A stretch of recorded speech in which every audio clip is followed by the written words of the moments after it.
Zaczynamy z poziomu konta menadżera. W Trackly pierwszy zarejestrowany użytkownik automatycznie otrzymuje uprawnienia administratora, co pozwala na pełne zarządzanie strukturą firmy.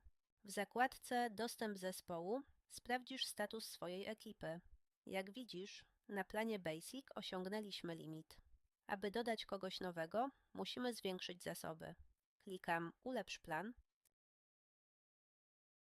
Szybka zmiana na plan Medium i gotowe. Teraz nasz limit wzrósł, a my możemy zaprosić kolejnych współpracowników. Wpisuję adres e-mail. Tutaj decydujesz, czy nowa osoba ma otrzymywać powiadomienia systemowe oraz jaką rolę jej przypiszesz. Menadżer ma pełną kontrolę, natomiast pracownik widzi tylko to, co niezbędne do pracy. Klikam Wyślij. Nowy członek zespołu otrzymuje taką wiadomość. Po kliknięciu w link trafia na stronę aktywacji.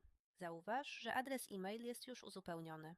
Wystarczy podać imię, nazwisko i bezpieczne, 8-znakowe hasło. Konto jest aktywne. System automatycznie przenosi nas do ekranu logowania, by potwierdzić tożsamość. I gotowe. To jest widok z perspektywy pracownika. Ma dostęp do przypisanych mu zadań, ale ustawienia firmy pozostają bezpieczne pod kontrolą menadżera.